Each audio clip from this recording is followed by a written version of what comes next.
Do you like Castlevania? No, not that weeb stuff. I'm talking about, yeah, you hit the chickens in the wall and yeah, that one. Do you like bullet hell games? But a bit easier than those things. Do you miss the days when you would go to your older cousin's place, sit in front of the CRTV for hours, somehow never getting a headache? Like, actually, have you tried looking at a CRTV for more than 1 minute, like in the last 10 years? It burns your eyes, man. Like, it feels like your head's gonna pop. Like I don't know how we used to do that as kids. I don't know how we used to think that looked good. But yeah, spending hours of playing games that you couldn't save, so you had to keep the console on all day. If the parents shut it off, then you were screwed. You guys had to take turns trying to beat each level, like they just kept getting harder and harder. Well, that's what Vampire Survivors reminds me of. A super nostalgic game, super reminiscent of old Castlevania aesthetics, the old NES. And you still can't save the game, but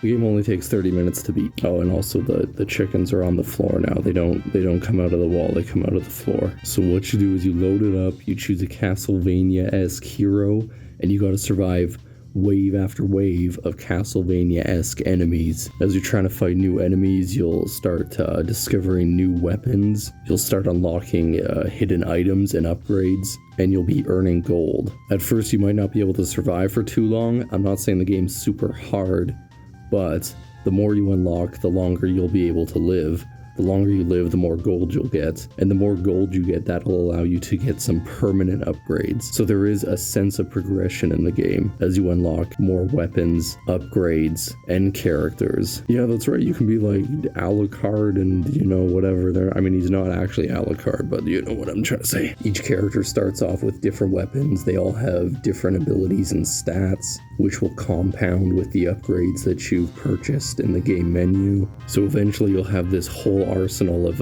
weapons, items, characters, and a bunch of passive upgrades at your disposal. Eventually you're gonna feel like a vampire slaying god, and it's super satisfying. The characters look cool, the enemies look cool, you get like these amazing looking weapons and stuff. It's so satisfying seeing the crit numbers, just decimating waves of enemies. And as you get stronger and stronger and beat more of the levels, you'll even unlock hyper mode of the levels and new levels. It's just a really simple game, got a ton of replayability. There is a bit of depth and a sense of progression to it as you unlock things as well. It feels like a really smooth, plain, fun NES game that you can progress at and make your character stronger and stronger, while also keeping a type of simple arcade sort of feel to it. The game's super cheap. I think it's like a few bucks. It gets updated like every week or so. And yeah, it's totally worth it. I'm glad I got it. We got a couple videos of us playing Vampire Survivor on the channel if you want to check them out. Show you how to farm gold and stuff like that. See ya.